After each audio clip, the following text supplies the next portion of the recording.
Hello, everyone. Welcome. Thank you so much for joining us. My name is Brianna. I work in professional development at the American Public Gardens Association, and we're so excited you can join us for this workshop on inclusionary best practices today. So we are trying to model inclusive practices as part of our workshop today, and we're going to be describing ourselves for those who are listening in or don't see us on screen. So I am a white woman in my early 30s. I have shoulder-length black brown hair, and I'm wearing an orange sweater and a black shirt. A few notes on communication access today. As you can see, we have ASL interpretation available. Closed captioning is also available through the CC button on your screen. And once you click on that, select show subtitles or show transcript. Our wonderful ASL interpreters today are Cathleen Markland and Sandra Romero-Cañas. Thank you so much for being here. Please use the chat to communicate, and please stay muted to minimize distractions unless you are invited to unmute and share out verbally. There's one more thing to note is today's session is being recorded and will be available to you about a week after today's presentation, and will also be available in our Library Media Center on the association's website if you wish to access it or share with anyone. With that, I'm going to turn it over to Toshi Yano, who is an APGA board member and the chair of the IDEA committee. Hello, everybody. Welcome to our October IDEA Cafe, Disability Inclusion at Gardens, a participatory workshop on best practices. I'm Toshi Yano. I'm Japanese American. My pronouns are he, him, and I have dark brown hair, and I'm wearing a dark blue sweater. I'm co-chair of the association's IDEA committee and an APGA director at large. Before we begin, I wanted to make a few announcements. And the first is that nominations are open for IDEA committee membership. I'm going to put a link into the chat with information about the nomination form. Nominations are open to all APGA members for self-nomination, and you can refer the application to others if you think they'd be a good fit. My second announcement is that Indigenous Peoples Day is Monday, October 10th, and the committee will be starting a discussion thread on the IDEA forum about how gardens celebrate the day and how we can connect to and collaborate with Indigenous communities. We also want to use the thread to share resources to help our member gardens with those processes and practices, including land acknowledgement practices. We hope it'll be a robust discussion and that it will lead to a cafe down the line. Today's cafe represents an exciting development of the collaborative potential of our IDEA cafes. Some of you may remember our volunteers in the Age of IDEA Cafe earlier this year, which was co-organized by our committee and the APGA's volunteer community. This cafe, Disability Inclusion at Gardens, is our first in collaboration with a member garden, in this case, the amazing team at Brooklyn Botanic Garden. And next month's cafe on burnout and boundaries will be produced in association with the IDEA Center for Public Gardens, which is based at the Denver Botanic Garden. So lots of exciting new opportunities for our gardens, the IDEA Center, our APGA community, and of course, all of our individual members. So if you have an idea for one of our cafes, please don't hesitate to get in touch with me or with one of our committee members. I'm going to put my email in the chat here so you can all get in touch with me if you want. After the program today, we're going to share resources collected by our hosts and facilitators, and I encourage you to do the same through the IDEA Forum. Let's keep the conversation going. The cafe is being recorded, as Brianna mentioned, and will be available to access afterwards in the Library and Resource Center using IDEA as your keyword search, and also on the APGA's YouTube channel, the link to which I will put into the chat as well. This cafe will also be the first to have ASL interpreters available. Cathleen Markland and Sandra Romero-Cañas are our interpreters, and we're so happy to have you with us today. Now, on to our business. I'm so pleased to introduce you to Kate Fermoil, the Director of Interpretation and Exhibitions at the Brooklyn Botanic Garden. Kate has worked for over 20 years in New York City cultural organizations, creating interactive exhibitions and programs for visitors of all abilities. At the garden, she tells stories about the plants and gardens through signage and a tour program. Along with her talented colleagues, she oversees the expanding Brooklyn Botanic Garden's Welcome program. Kate, thank you so much for facilitating, and I'm so looking forward to the next hour and a half. Well, thank you so much, Toshi, and thank you to everyone we've been working with at the Idea Cafe. This team's been really terrific to work with, and we're thrilled, really, really thrilled to be here. As Toshi said, my name is Kate, and I'm a white woman, middle-aged white woman with dark brown curly hair that's kind of graying, brown eyes. I'm wearing glasses that are sort of a pink color and a navy blue turtleneck sweater. It's getting chilly here in New York City. And I am zooming in today from my office here at Brooklyn Botanic Garden. And Brooklyn Botanic Garden is a part of the unceded homeland of the Lenape people. Colonial settlers and federal policies perpetrated generations of genocide and forced migration that pushed the Lenape far west and north to rebuild their homes and to rebuild their nation. The Brooklyn Botanic Garden supports their movements and to reestablish their visible presence here in New York City in their ancestral lands. And we wanted to acknowledge them today. We here at the Brooklyn Botanic Garden on these 52 acres of Lenapehoking has been a botanic garden for over 100 years.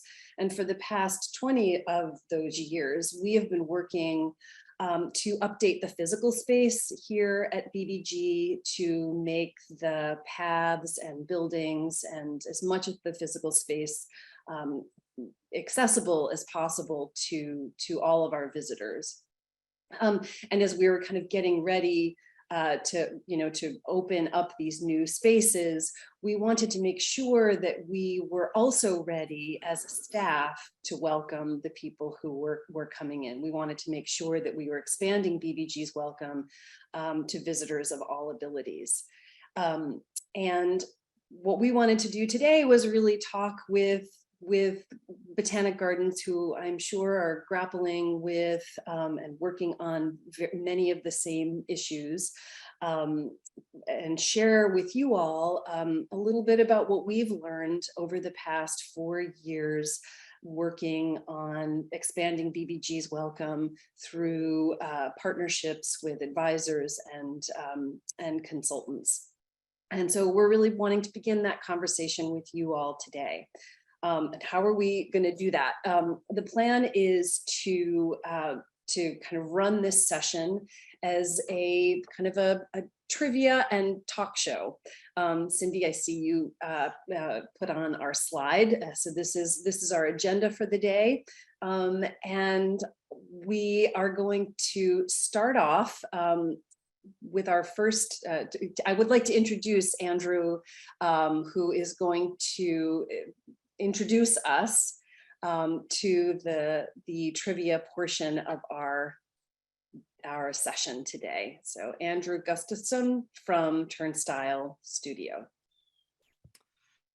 Hi, thanks so much, Kate. So my name is Andrew Gustafson. I am with Turnstile Studio. As Kate mentioned, I'm a white man. I'm close cropped hair, glasses, and a beard. I'm wearing a flannel shirt because it's also very cold in my apartment here in Brooklyn. But we're really excited to talk about this initiative, the work we've been doing. We feel so lucky to have partnered with Brooklyn Botanic Garden over the last several years. And we're going to learn about it through trivia. And share some of the resources that have been created through that trivia. So we're going to do a quick intro for how we're going to play, how you can participate, and then we will dive into the questions. First things first, we're going to use a tool called Mentimeter. Some of you may have used it before, maybe it's new to you, but we're going to put some things up on the screen. First, we're going to drop a link into the chat. That's one way you can join the game. So you can do it in a separate window on your computer, or you can also do it on your phone. And so I'm going to pull up a QR code. So if you have your smartphone handy, you can just point it at your screen, and you can take a picture of this QR code as a way to get going in the game. So everybody should see that now. So you can take a photo, or you can also go to menti.com, that's menti.com, and you can use the code that's at the top of the screen, 73518712. If at any point you get bounced out of the game or out of the Zoom session, you have to come back in, you can always rejoin by using this code. So once you get on the Menti website, or in the on your mobile phone, you just need to give yourself a name or a nickname, and then you'll get prompts throughout when there's a new question. So the faster you answer the question, the more points you get. And so we're going to do 2 rounds. So for each round will be 4 questions. And so we're going to run through them, and then we're going to kick it over to Kate and Cindy, who are going to go through the questions. So we'll do them in batches of 4. Okay, so let's jump ahead to the first one. So we're just going to test it out to see how people are using the tool, and if everybody can get on. And if you have any trouble, you can also drop your questions into the chat.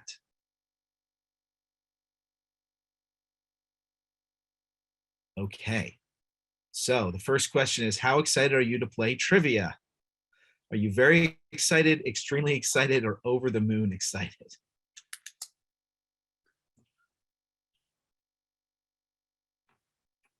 All right, we'll give it a couple more seconds.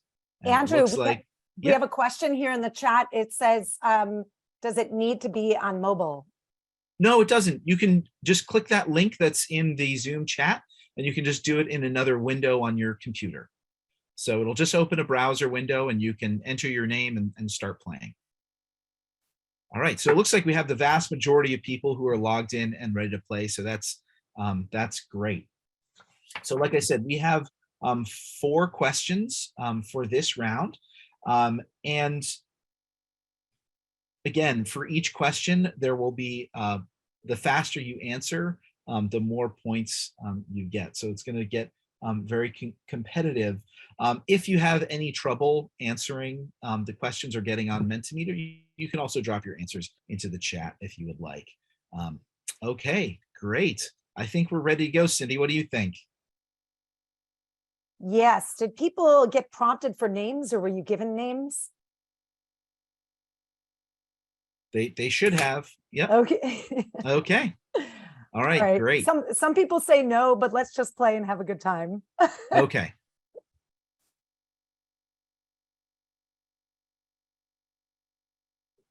All right, so round 1, question 1.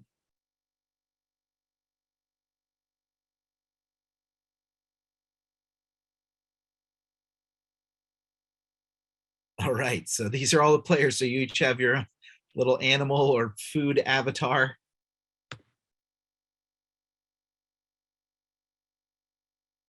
All right, in 1955, landscape architect Alice Recknagel Iris designed the first public garden specifically for people who are blind or have low vision. Where is this landmark garden? Is it the United States Botanic Garden? Is it the New York Botanical Garden? Is it the Brooklyn Botanic Garden?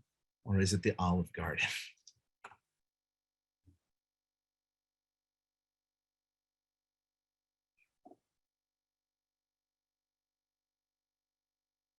All right, so most people have answered. Just 10 seconds left. And here we can see a photo of one of the panels from this garden that has Braille. All right, so the correct answer was the Brooklyn Botanic Garden. And so we're gonna, again, dig into these answers in just a couple of minutes. All right, question 2.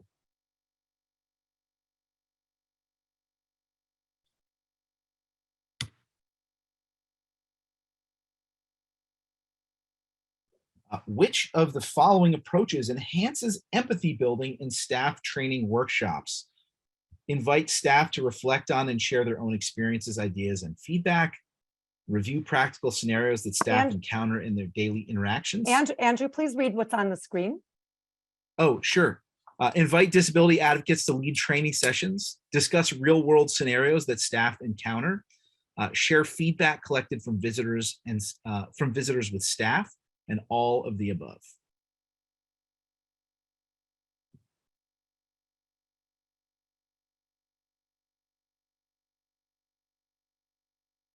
All right.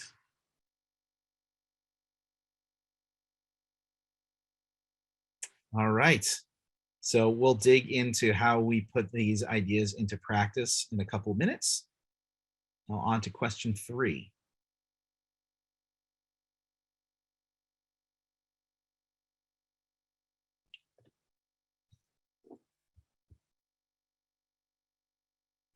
How should you interact with a person who has a service dog? Address the person, ignore the dog, make eye contact with the dog, give the dog a treat, grab the dog's harness if the visitor needs assistance. And here in the center of the screen, we can see a symbol for a guide dog, which is a dog with a harness and a circle around it.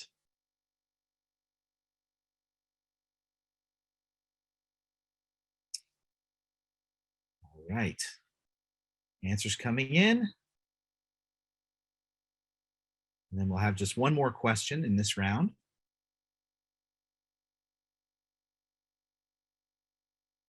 All right, great. And now question 4.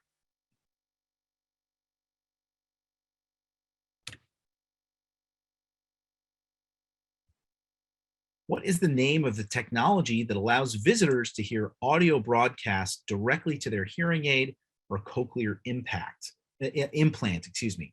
Is it the audio induction loop, shortwave radio, TTY or teletype, or CART, which stands for Communication Access Real-Time Translation? And here we can see the symbol in the center, which is an ear with a line through it, and the letter T in the lower right-hand corner.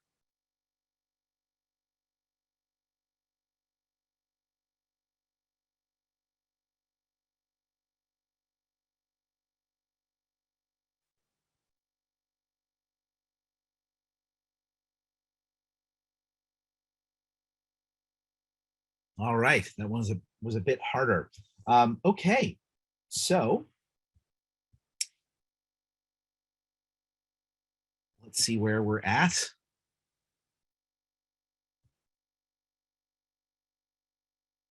All right, so we have Karen in first so far, Arthur in second, Susie in third, James in fourth, Sarah in fifth, but you can see it's pretty neck and neck.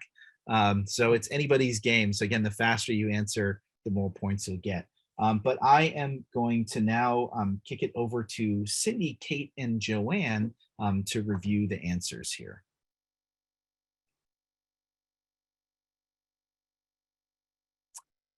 Hi, everybody. Okay, great. So Joanne, I'd like to invite you onto the screen. And if you can unmute yourself.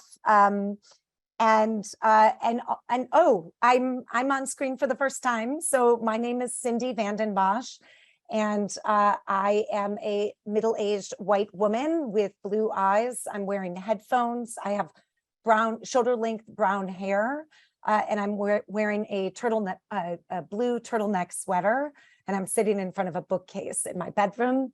And Joanne, if you could please describe yourself. Hi, everybody. I'm Joanne Doria. I go by she, her, and I'm the access coordinator who works with Kate Firmoil at Brooklyn Botanic Garden. And I am a white woman of a certain age with white hair, chin length, and I'm wearing a black sweater. I'm sitting in front of pictures of flowers. It's appropriate, and a window. Thank you so much, Joanne. So here we, Joanne, Kate and I are going to be going through the answers to the questions in the first trivia round. This first one was a question about the very first public garden for people who are blind or who have low vision, and where this landmark garden was. It was not the Olive Garden, it was not the United States Botanic Garden or the New York Botanical Garden, but the Brooklyn Botanic Garden. And here we can actually see a photo of this. Joanne, could you describe what we're seeing here in the photo, and also tell us a little bit about the history of Brooklyn Botanic Garden, and especially the accessibility work over time and its significance. And of course, the fragrance garden as well, which is what we're seeing here. Right. Great. Thank you so much, Cindy. So this is a picture of the fragrance garden. Actually, it's a quarter of the fragrance garden. So the fragrance garden is an oval shaped, very intimate, enclosed garden. It has a oval shaped grass center in the center, a grass part in the center, and then it has benches and planters around that.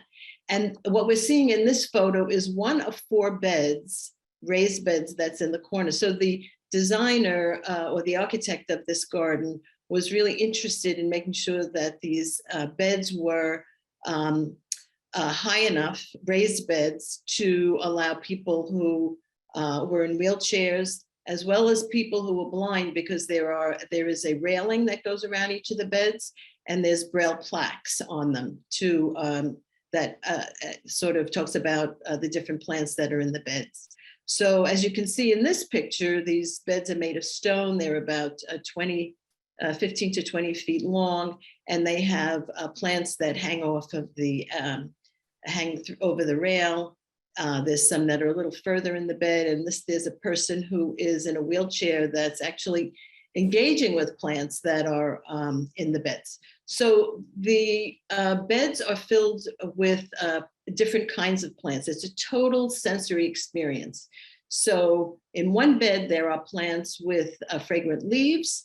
In another bed, there are plants with interesting textures. In the third bed, there's plants with fragrant flowers. And in the last bed is culinary herbs and small vegetables that are grown there. So there are plants that we encourage people to touch, to feel, to have a total sensory experience. There are planters. If somebody wants to sit on a bench, there are planters that have also some of these many plants that are there, so they can sit there and enjoy them. These beds are great for people who are in walkers, for children, for visitors who experience plants using different senses or have sensory preferences. There is a beautiful fountain in the garden, so you have the sound of water, you can hear birds. It's really, it's a beautiful, safe space. And this garden is used by most of our education programs, adults as well as children. And I run programs for people with memory loss or people with dementia and their caregivers, called the Memory Program. And this is one of the highlights of the trip. We love to bring people to this garden because this is not only a beautiful sensory experience that they can touch and smell, but it's also a social experience. So now we're having people talk about, recipes that they use with the culinary herbs, or what plant this is. And so there's something for everyone in this garden. I mean, I like to think that on my memory programs, this is where the magic happens. This is where everybody really gets to experience, not just to see and listen to birds, they see things, but really to dive in and really experience the plants on a different level, a deeper level.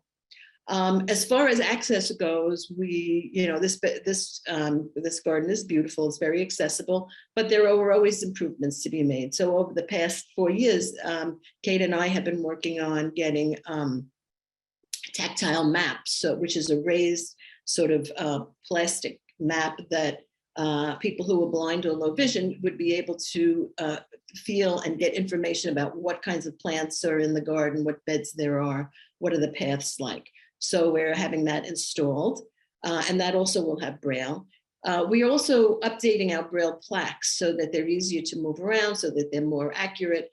And also, we're also thinking about the placement of plants, like what plants do we put close to the edge that are very easy for people to get to, and so forth.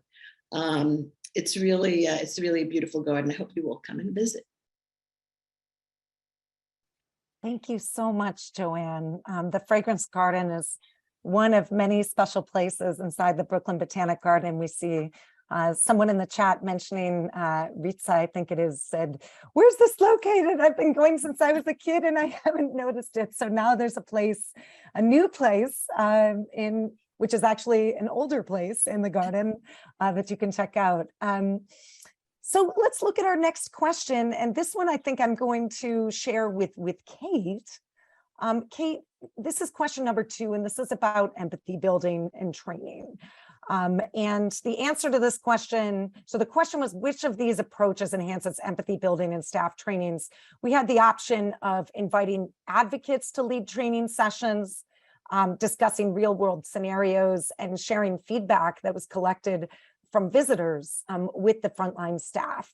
And I was just hoping that maybe you could share with us a little bit about this project that's been underway over the last several years to really kind of support staff in welcoming all visitors. What's the foundation sort of look like from your perspective?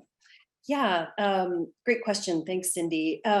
So as I mentioned at the top of the session, this is a project that we've been working on for the past really 4 years.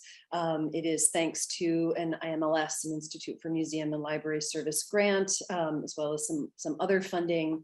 And the project really was to kind of bring front-facing staff to the table so that we could all begin, sort of learning together on the best ways to welcome folks. And we brought in really 3 guiding forces to help us, get up to speed.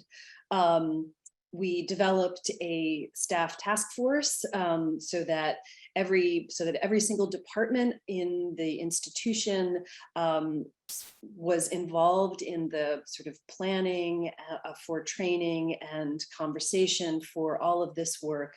So we have representatives from every single department on staff, and this has really allowed us to share the authority, and so that this is not just coming out of one department, it's not just the access department, it's not just our department, it's this is work that belongs to every single person in the institution. So the staff task force that meets regularly really helps us to get the word out among the staff. So that's really the first guiding force. The next was a group that we put together at the beginning, really before we started working on this project in earnest. We put together a group of advisors that we call the Best Practices Working Group, and that's a group of people from the disability advocacy world, as well as staff members from cultural organizations in New York City who we thought were, who were using best practices in their work. We know that history museums and art museums have been doing amazing accessibility work for really decades now, and gardens we're kind of ramping up and have a lot to learn from them. So we brought the disability cultural people working in the disability and access departments and cultural organizations in, along with disability advocates who really helped to guide what we were doing, provide feedback, and were part of our training resources. And then, of course, our amazing consultants from Turnstile Studio, Cindy and Andrew, who without whom this project would not have happened. They helped us to shape the project, guide our work, and really we leaned on them and their deep knowledge of this topic and experience. Cindy, we'll maybe talk a little bit about her background, has had a lot of experience working in the accessibility world here in New York City, and so we're so grateful to you. And I wonder if you could talk a little bit about sort of how I can turn it back to you, if I could ask you to talk a little bit about sort of starting this project and where we, why, sort of how you structured it for us. Yeah, sure. Thank you. Thank you so much, Kate. I think one of the things that sometimes gets missed when an institution starts thinking about capacity building for accessibility and providing more inclusive experiences is taking a look at internally at what does our staff already know? What have they experienced? What can they bring to the table? And so when we were initially conceiving of this project, we knew that we wanted to take inventory. And so part of that was conducting a survey to understand areas where frontline staff felt maybe that they didn't have as much knowledge and experience. But we also wanted to know what knowledge and experience they already had, because something that we discovered is that there were plenty of security guards who had worked in senior centers or senior living facilities. We found a staff member who had changed careers and had previously worked in disability services. There was a former EMT that was on staff who had done a career shift. And so this is something that we found. We've actually done this kind of work with other institutions as well.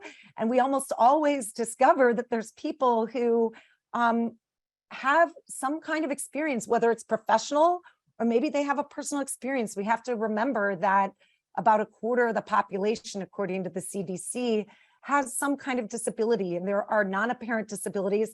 It's not that people have to disclose, they don't, but sometimes when given the opportunity to participate in an effort like this, people kind of step forward and they want to be engaged and involved. And so we wanted to create space for that. And so that's where we started. And we also learned about sort of areas where there were training needs. And so this starting, it was a survey, and then we also did focus groups without supervisors to really understand what staff members were seeing on the ground, because they know what the challenges are because they're there every day. So that's the foundation. And I'm not going to take, it was a big project. We've learned a lot as we've gone along, and that communication continues. But in terms of creating a shift in culture and mentality, starting with the staff helped get that buy-in where people were ready. They were rearing to go by the time we started developing training materials because it came from them. So that's kind of where it began. And then we took it to the best practices working group and to the task force, and the rest has sort of unfolded from there. So speaking of which, I'm going to invite on Joanne to share with us. So the next question that we had in our trivia was about service dogs. And we can see here, how should a frontline staff interact with a visitor with a service dog? Address the person, ignore the dog, make eye contact with the dog, give the dog a treat, or grab the dog's harness. And of course, it's address the person, ignore the dog. We see a photo here of a gentleman who's using a wheelchair next to his service dog. So tell us a little bit, Joanne, about how we ended up, how and why we brought the Guide Dog Foundation into the picture. Thanks, Cindy.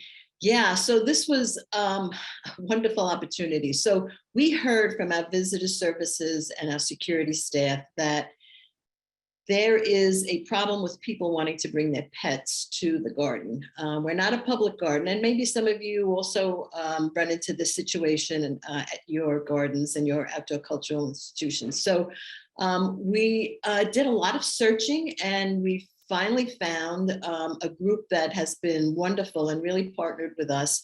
They're the Guide Dog Foundation, America's Vet Dogs. They sent us a lot of information. They were able to do on-site training for us before the pandemic of our visitor services staff and our security staff. And they have also been, and which you'll see in a few minutes, they've also been instrumental in some of the training videos that we were able to put together. So they really spent a lot of time with us. They helped shape our policy and what we have on our website regarding service dogs and guide dogs. And they continue to help us, because every so often we run into a similar roadblock where we just don't know how to exactly do the right thing, or make sure that the garden is accessible for service animals, but yet be cognizant of other visitors and the integrity of the garden. So they've been really a great partner. So Cindy, I'm going to ask you to queue up Laura Bergelund from the Guide Dog Foundation, because she did this video, and it provides information about interacting with visitors who have service dogs, which is really great. And I'm just going to provide a brief verbal description of what we're going to see on the screen. Lauren has long blonde hair, and she's going to be sitting kind of on a little stone wall in front of plants next to her Labrador Retriever, who is wearing a guide dog harness. Okay, great. I'm going to pull up the video.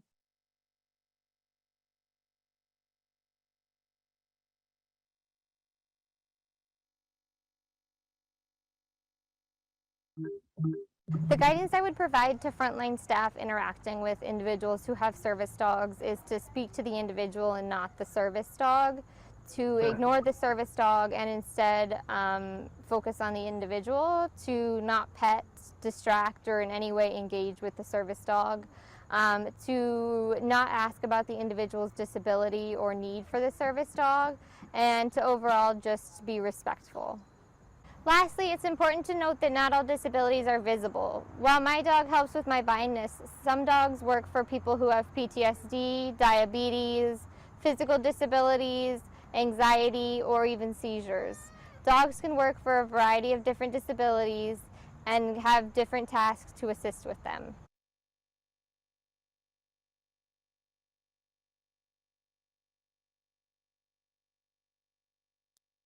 So these videos, we actually also learned from supervisors that this was something they really wanted and needed in order to do training throughout the year. So if there's seasonal staff, or we learned that people don't, frontline staff don't want just one accessibility training per year.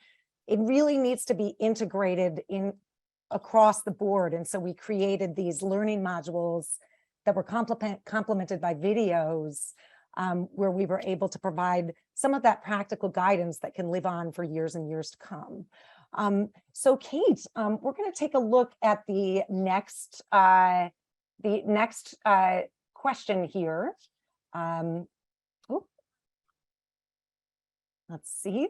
Great. So the next one was really about hearing access and about the technology that we use in order to ensure hearing access. And so the technology, the answer to this was audio induction loop. It wasn't a shortwave radio. It wasn't TTY. It wasn't communication access real-time translation. And we're seeing could you tell us what we're seeing on the right-hand side of the slide, Kate, and tell us a little bit about your process of installing hearing access technology at the garden? Yes, absolutely. So what you're seeing on the right-hand side of the screen is one of our booths at here at BBG, and at the ear with the line through it is a sign that indicates to a visitor coming in if they have a cochlear implant or a hearing aid that can hook up to a hearing loop. They would just change it and change the little switch on their hearing aid, which we'll see how that's done in our next video that we'll show, and then they're able to hear. So over the past few years, we have installed these hearing loops at every single booth at our entrances, at all three of our public entrances, as well as our information desks and booths and our security office, so that anyone who's coming in who uses a hearing loop will be able to hear. We've also trained all of our frontline staff on how to use them. And in addition to that, we purchased a set of assistive listening devices that you see pictured here in this image of a white woman standing in a conservatory with her hand raised to the right, speaking into a microphone with a group of people with headphones on, listening to what she's saying. And so we purchased these assistive listening devices for all of our tours and programs where we have a live speaker. And it was really important, in addition to purchasing these materials, to make sure that we were training all of our staff on how to use them. And so, as Cindy was just saying, we can't bring in folks to do trainings, several times a year, as we hire seasonal staff, which I'm sure all of you do the same at different seasons throughout the year when you're busy.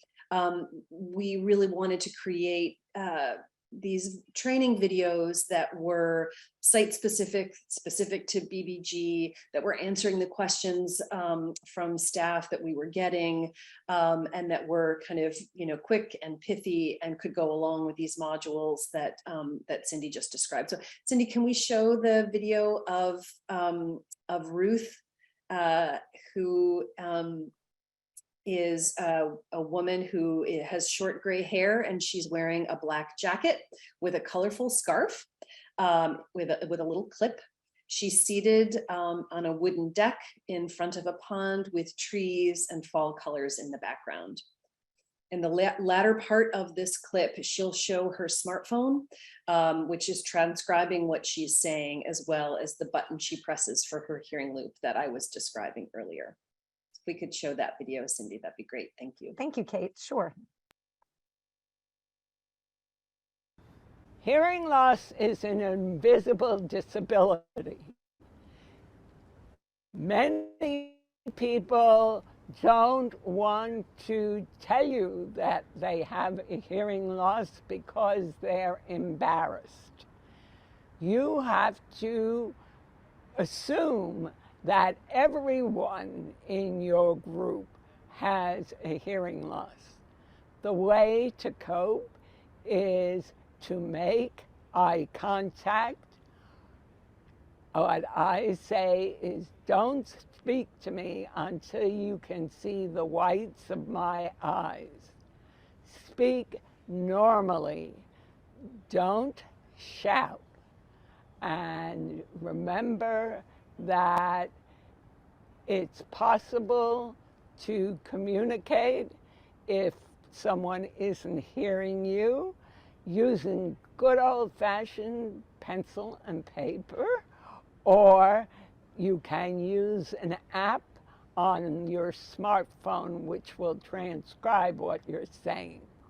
I wear a hearing aid, and in order to turn it on to T-switch, I have to push this button. And for my cochlear implant, I have a remote control where I push the T button. Wonderful. It's so helpful, I think, for staff to see how a visitor might turn on the T-coil function in their hearing aid, and to know that that needs to happen.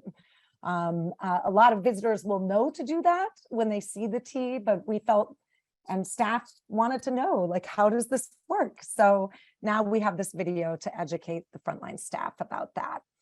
Great, so we're going to get ready for our next round of trivia. We will be dropping in a link, and I want to pass it back to our wonderful quiz master, and Kate, Joanne, and I will return after this next round.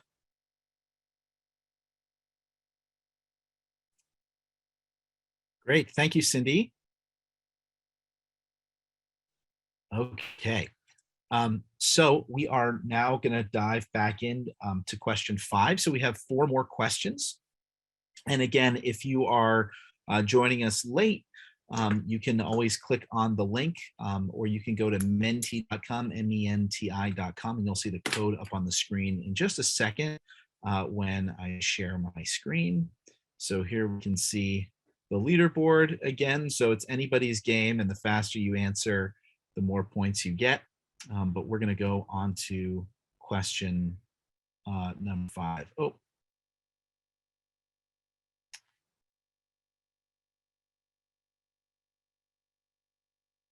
Okay. So question 5. Which of the following techniques are important to put in practice when interacting with visitors? Introduce yourself and offer assistance. Use gestures and visual aids to complement your words. Know and share accessible routes, or the above.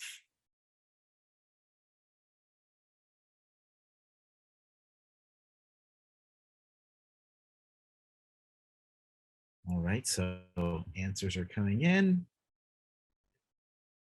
So which of these are important to practice when interacting with visitors? And we'll see some examples of this too in the next question.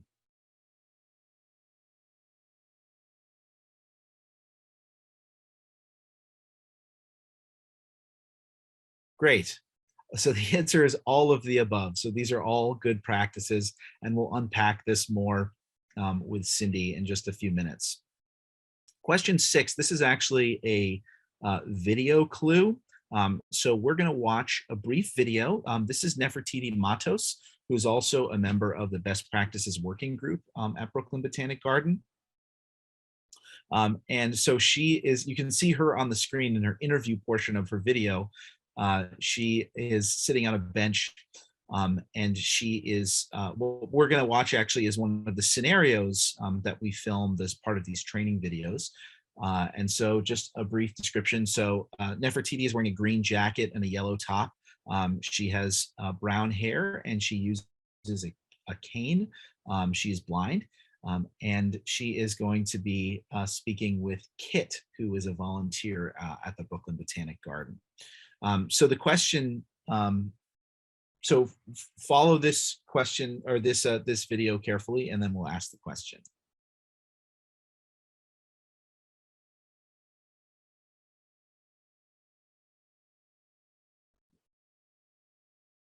Good morning. Oh, hi. Good morning. Welcome to the garden. Thank you so much. Would you like to go anywhere in particular? Yes, actually. But who are you? Oh, my name is Kit, and I'm a greeter and a guide.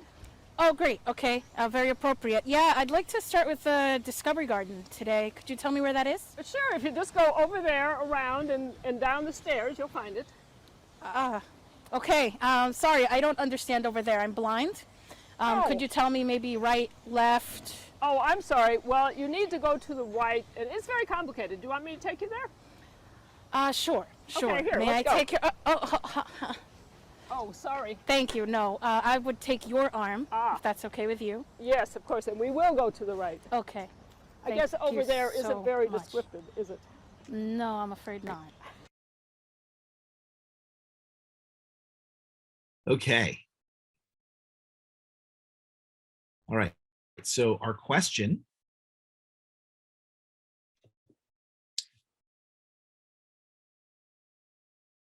of the following actions you saw the greeter take, which one was welcoming to the visitor? She did not initially introduce her role as a greeter. She grabbed the visitor's arm without consent. She used vague language when giving directions, or she was responsive to the visitor's instructions. So which of these 4 options was welcoming to the visitor, Nefertiti in this case?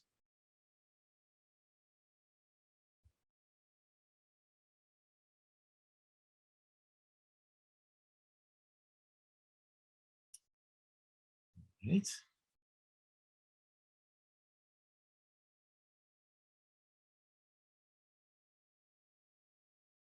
All right, everybody got that one. She was responsive to the visitor's instructions. And we'll talk more about this video and see a bit more of Nefertiti as well. Okay, so let's go on to question 7.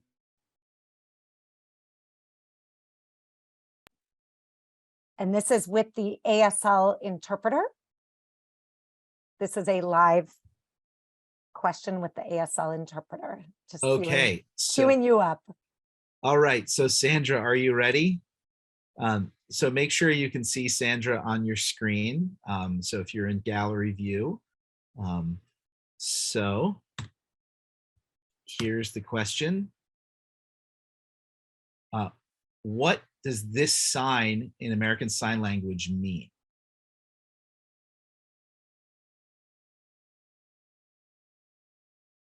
So, and I'm going to do it too, in case you just see my video. So like this. So does it mean hungry, welcome, bathroom, or hello?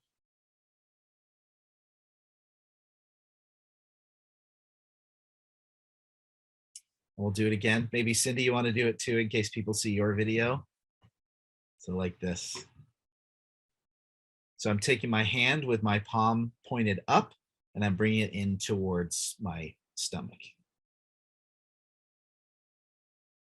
All right, so welcome. Great, so most people got that.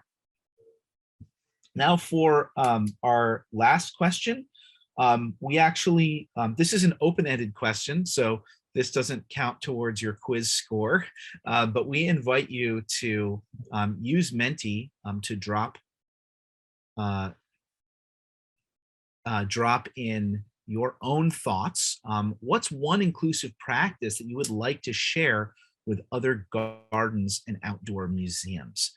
So you should have a window open on Menti where you can just type that in there, and we'll keep that open for the rest of the session, and towards the end we're going to come in and revisit those, and we'll also share the scores as well. But at this point, that is the end of round 2, and I'm going to bounce it back over to Cindy to discuss the answers. Oh, we're going to hide the results for now. Sorry. Thank you, Andrew.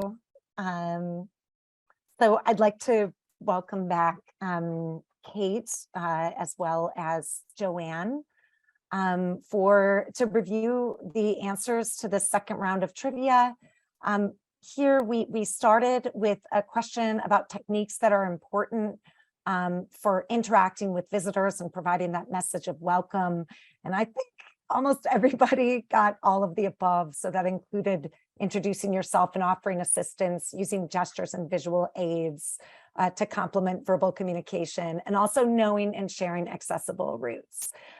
Now, we had planned to have another guest join us today, and sadly, he passed away last week, and it's very heartbreaking news for all of us who have worked with him and known him, working on this project and other projects in museum accessibility. So I'm going to pass it to Kate to offer a tribute.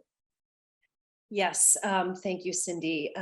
So yes, you may have noticed on the list of presenters for today's session was Ansel Laurio, and he was a disability advocate with whom we worked for the past 4+ years at BBG. Ansel's voice was very strong and loud, and so helpful to the Botanic Garden and to other cultural organizations around the city. With Ansel's help, we updated BBG's brochure map. We pushed forward to get the tactile maps that Joanne described for the fragrance garden, as well as a tactile map for the entire institution. He helped on these training videos and showed up every single time we asked him to help us to answer a question, to present at conferences like this. And as soon as we sent out the note to him asking if he would be willing and able to join us today, the answer was and always was yes. We will miss him. We will really miss his voice. We had so much fun working with him, and I think I'll stop there, and I'll let the video that we're so grateful, as Cindy said, to have this video to share. with you and with staff for years to come. And in this video is wearing a white brimmed hat with a lavender button-down shirt, striped tee, and he is in a stationary wheelchair on a path with magnolia trees behind him.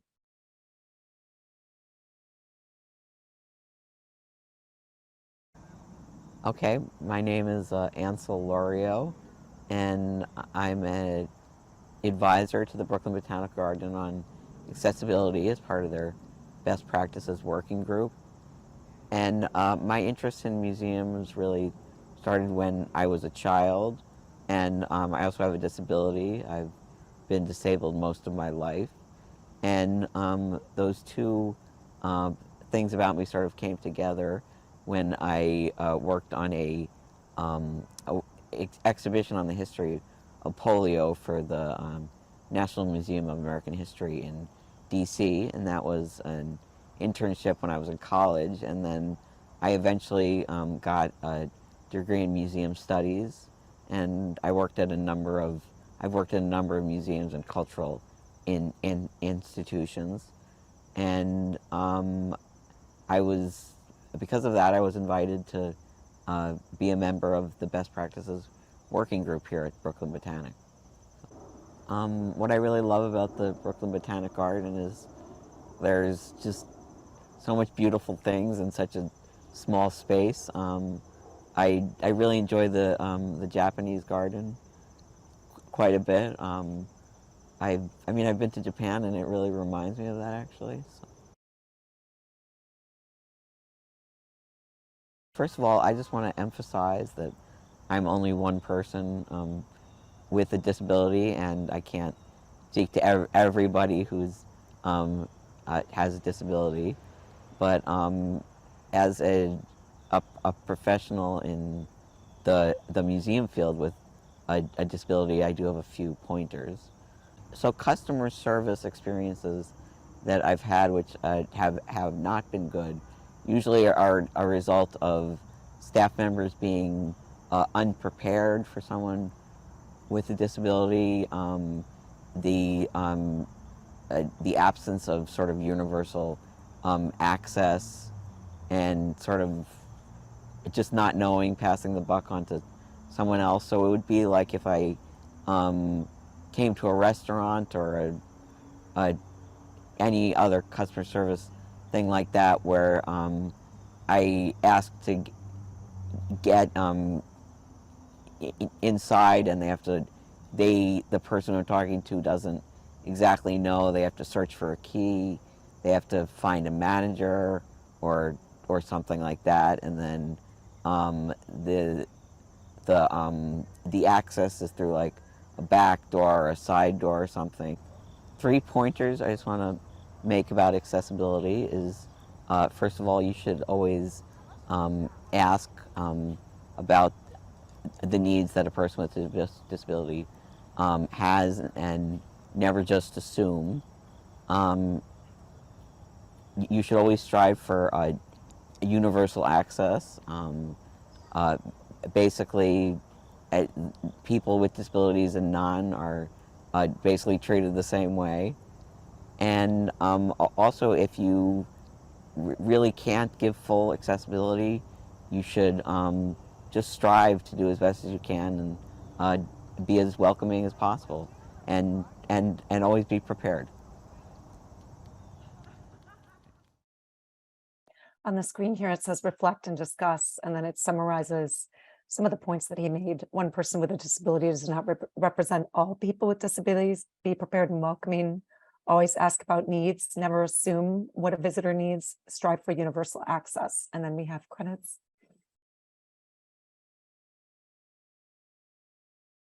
Oh, my apologies. Wait. Okay, my Sorry, name is sorry. Ansel Laurio.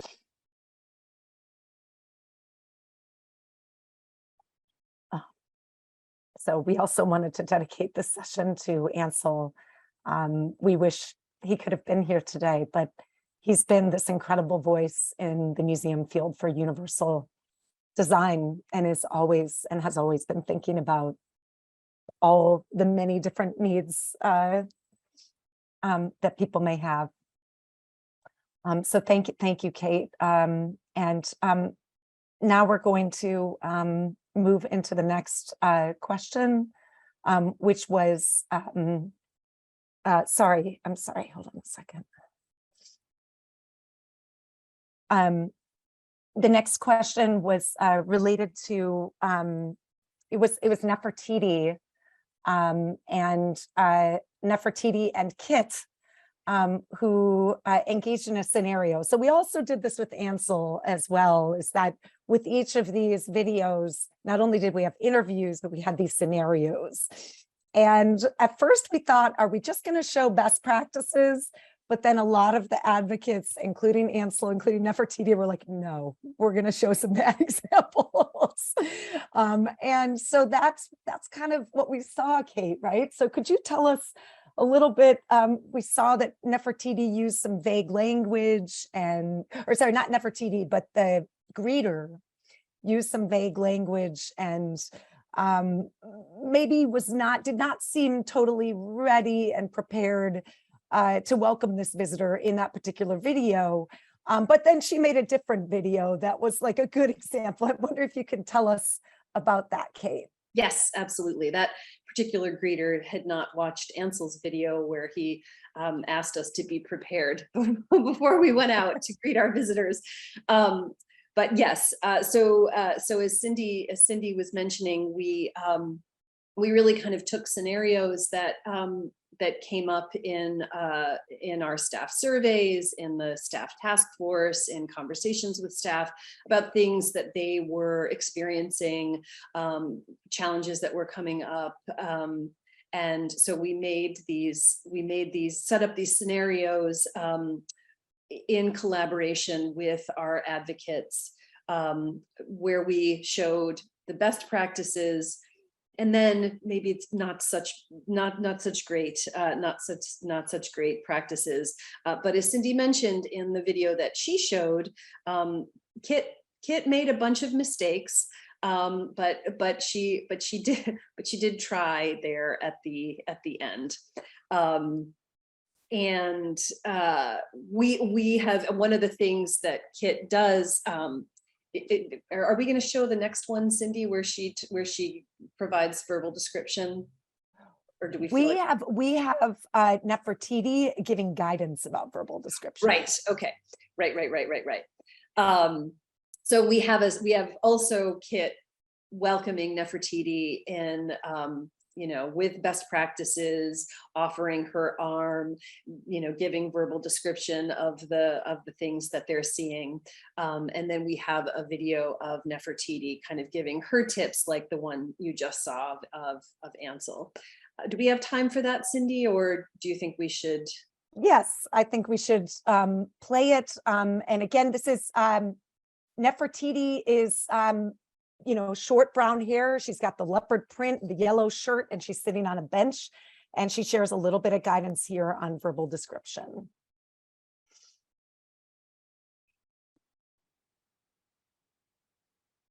To you as a sighted person, I understand in your world, you don't really have to vocalize everything that you see, everything that you're walking by. It's just there.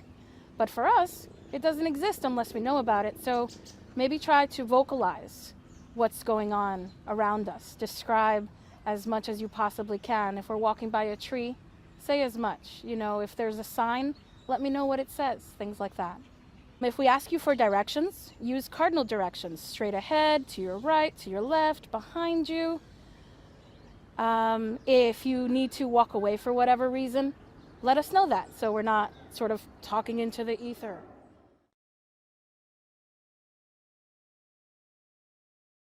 There's so much that Nefertiti had to share. And as I put in the chat, Kit did a beautiful job in some of the other videos. Poor Kit today.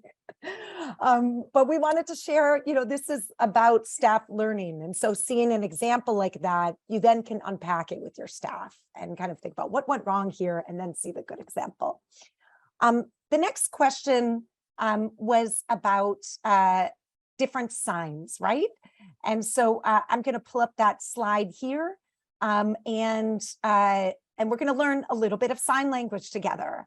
So The question was what this sign, so this sign right here, if everybody wants to do this with me, this means welcome. So this is welcome.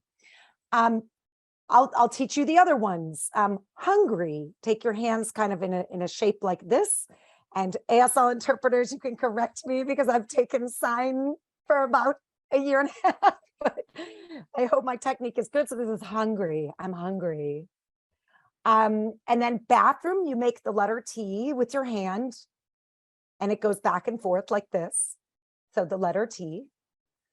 And then hello, you can go like this, where it's really from your putting your hand up to your forehead and extending it out. Or you can also just wave and use this universal gesture to say hello. So hungry again, you're making kind of like a C shape and then running that down kind of the top of your chest. Welcome is kind of bringing your hand into your stomach in front of you. Make a T, which is your thumb in between your first and your second and third fingers, I guess. And then shaking it, and then hello, which you can just wave as you normally might, or you can salute, put your hand out. That would be kind of the more formal way to do it. And if I'm getting corrected by does it matter if you use your left? If you are left-handed, you should use your left hand. You just use your dominant hand. So that's when you learn sign language.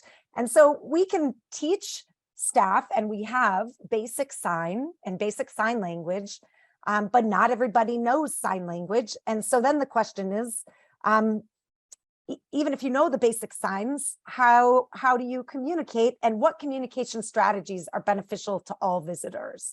And so Joanne, could you share with us some strategies that we've been trying to teach staff about over the past few years? Sure. I just want to say ASL is like is like any other language that you want to learn how to speak, whether it's Portuguese or Italian or French or whatever. It's not easy, and it's very in depth, right, Kathy? Right. I mean, it's difficult, but even when you go to a foreign country, you kind of want to learn, where's the bathroom? How much does it cost? Thank you so much. Your country is beautiful. What? Yes and no. I'm happy to be here. All different kinds of things. And so it's really nice to be able to do that in ASL as well, so that deaf visitors can, feel welcome and feel included. And so when you go to countries and you try to speak somebody's language, then, they appreciate the effort. They really do. So, but there's a lot of other ways that you can communicate, right? So Cindy did a training for us, for our staff training, and she asked people to describe a scene, or was it an event that happened, but not to use words, to use gestures, to use some other way without writing, but it had to be something that you do with your body. So there were so many, and it was hilarious, but you would be surprised at how many gestures people came up with to communicate what they wanted to. And, there are universal, gestures like hello and thank you and welcome, pointing directions this way, that way, that we all use and that we all understand. So body language is key. And of course, as Ruth told us in her video, having a pencil and a piece of paper, having a smartphone that might have an app, or being able to type on your smartphone a question or an answer that somebody may have is really terrific as well. So what I think I'm going to just queue up the next video, which is Virginia's show. She's part of the deaf community, and she is one of our best practices working group advisors. And she's been terrific, really helping us with a lot of the accommodations that we provide. And she is starring in this video, and in the video, she is coming in contact with one of our staff, Karen.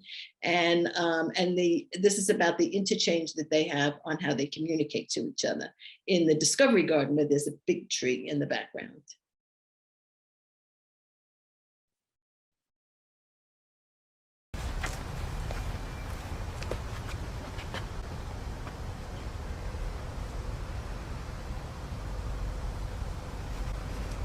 Hi, I have a question. Is this the same cork tree as used for a wine bottle? Oh, no.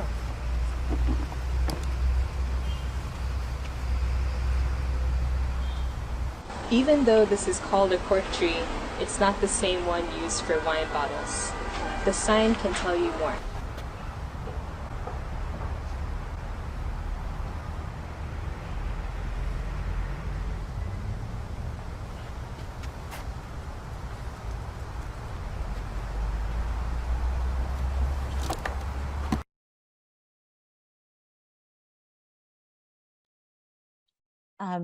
Yes, and the this video, so we see in the video, Virginia taps the staff member on the shoulder and then types her question into her smartphone. And then the staff member then uses her smartphone to communicate and speaks into like the speaker of her own smartphone so that her words can appear on the screen. And she shares that response and then points to the signage that's there. So this was one example of kind of using technology, or you use that pen and paper like Ruth shared earlier. And such an excellent video, and it goes with a training module all about multimodal communication and how we can be creative in our communication, which also can benefit all kinds of people. Because as we know, even if you're good at lip reading, you're only catching about 40% of what's being said. And so we all need to remember that, and also remember that so many visitors speak other languages. So now what I'd like to do, we're going to shift gears, and I'm wondering, Andrew, do we have some winners? Do we have a leaderboard that we can, we're all winners. We're all winners. And certainly like this is, not the perfect system for doing trivia, but we're doing our best. And it's just in good fun. There are no prizes except just feeling great. And I hope all of us do. But Andrew, can you show us the leaderboard, please? Yeah, and we're just a reminder, we're going to come back to the answers that everybody put in for question 8. So thank you so much for sharing those ideas, and we'll take a look at them together. But now we're going to pull up our leaderboard.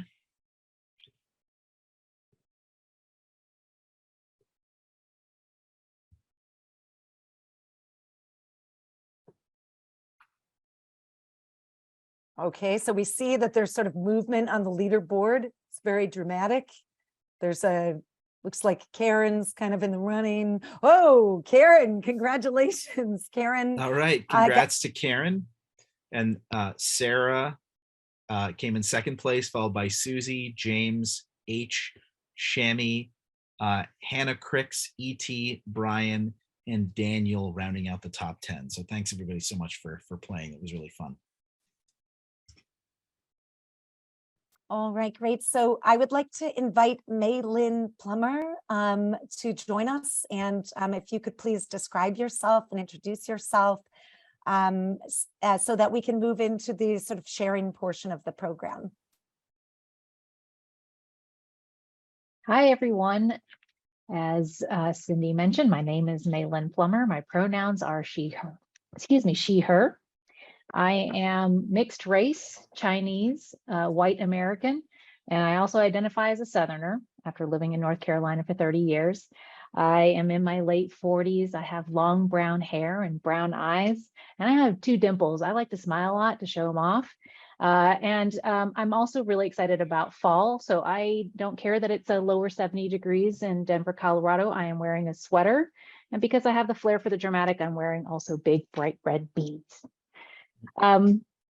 I'd also like to invite Brian Bacard, who has been helping me on the back end monitoring chats and also looking for questions. And I did want to remind folks, if you do have questions, feel free to put them in the chat and we'll make sure we try to address them. Brian?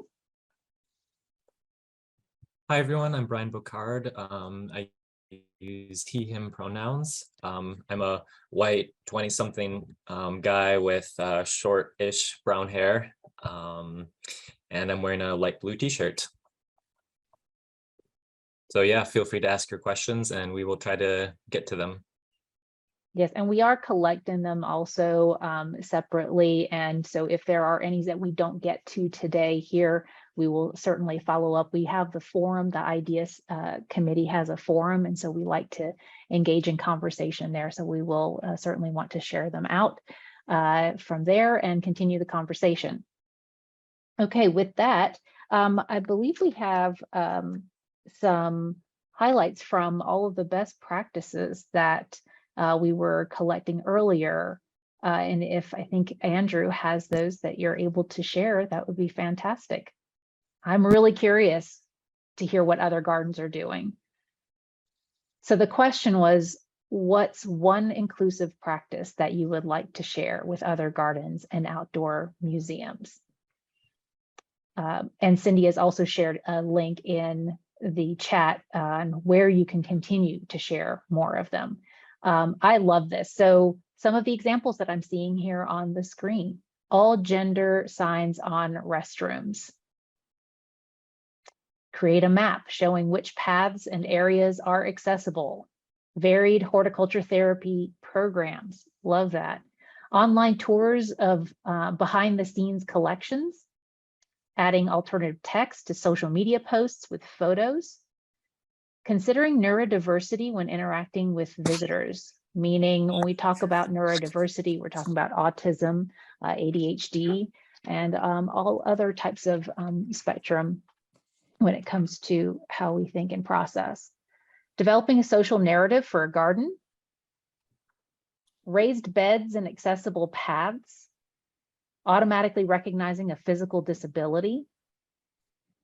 This has come up a few times, so I'm just going to repeat it for those who might not be able to see this, but the theme of gender neutral bathrooms or neutral washrooms is repeatedly coming up here. Accessible sensory gardens, quiet hours, greeting all with eye contact, verbal welcome, and a smile. I think everybody appreciates that, and I think that's what's so wonderful about that.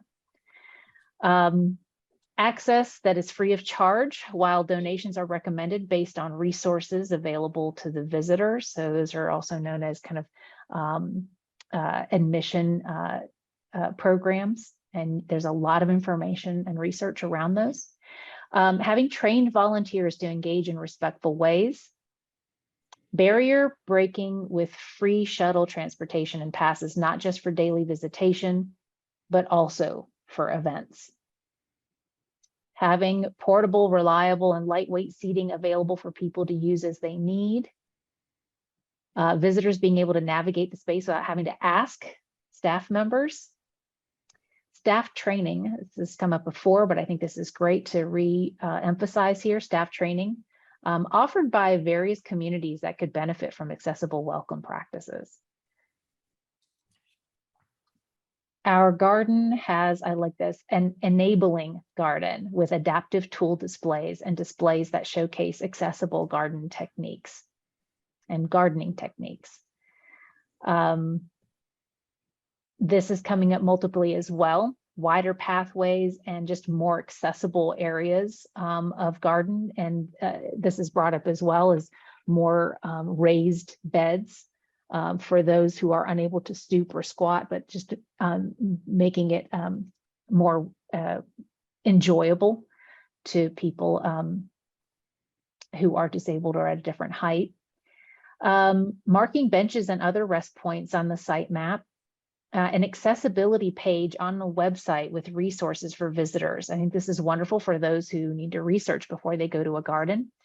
And another one is we have a small staff group at our botanic garden where we discuss inclusion and diversity once a month. We have open conversations to address concerning topics such as colonialism and changing offensive common names of plants. And this person is enthusiastic about loving to learn more, as I hope many of you are. So these are wonderful, this wonderful feedback. Thank you so much to all of you who shared. And do please continue to feel free to add more to the link that was shared. We will consolidate, as Cindy's mentioning here in the chat, we're going to consolidate these and share out afterwards with all of you so that you have these to refer to. This is what's so wonderful about this community is we are here to connect and we share. We share plants, and I know we share lessons learned, and we share our successes, and we also share our hopes and dreams. And it's what's so wonderful about this community and the industry that we work in. So with that, I would like to invite, we have another guest here, Dorothy Leventree from Mount Cuba Center, and is going to share some things that they are doing. You all have some big stuff happening at Mount Cuba. We do. Thank you, Maylin. My name is Dorothy Leventree. I'm the Director of Education and Guest Experience at Mount Cuba Center. And I am a white woman in my early 40s. I have long red hair. I'm wearing a green blouse this morning. And this is a little bit of a different perspective than the group at Brooklyn has shared this morning. Our most significant recent project has been creating physical accessibility in a historic landscape around a historic home. So our garden is a former estate. It was, the home was built in the mid-1930s, and surrounding the home are very traditional formal gardens and include a number of series of steps sort of down into and then up out of those garden spaces. And so there has been, and that garden I should mention was designed by Marion Coffin. And so there's been a lot of sensitivity regarding creating accessibility in that space, but also trying to maintain as true as possible to the original aesthetic design of that space. And so we've been really fortunate to work with some very talented landscape architects and have completed sort of the first half of access within our formal gardens, and are planning to complete the remainder of that project in 2023. So we have access now, we just don't have sort of a full complete circuit. So there's a little bit of an out and back. So we're looking forward to being able to really complete that circuit so that there's truly full accessibility throughout that space. And I would welcome, after today's session, if there's anyone else at Historic Gardens who would be interested in talking about this specific sort of angle, I welcome an opportunity to chat. Happy to chat with anyone about that. Thank you so much, Dorothy. This is Maylin again. And I think at this point, we are only at about 6 minutes left. And so I wanted to pass the baton over to Toshiano for just some closing remarks. And again, some reminders, but just also from my heart to yours. Thank you so much for being here. We love doing this series of the Idea Cafes. Thank you again to Brooklyn Botanic Garden and others, but Toshi, take it away. Hi, everyone. This is Toshi again. Just a reminder, I am a 50-year-old Japanese American with dark brown hair and a blue sweater. I want to thank everyone for coming. And on behalf of the APGA and the IDEA Committee and everyone who attended, just say a huge thank you to Kate and the folks at Brooklyn Botanic Garden, and to Cindy and Turnstile for hosting this amazing, enlightening presentation. If you can, please make sure you go to the IDEA Forum, where we'll be sharing out resources to continue to move this conversation forward. Hopefully create a robust conversation there. Our next Idea Cafe on burnout and boundaries is November 7th, and that will be co-hosted by Maylin Plummer and the IDEA Center for Public Gardens. So thank you again for coming, and we look forward to seeing you.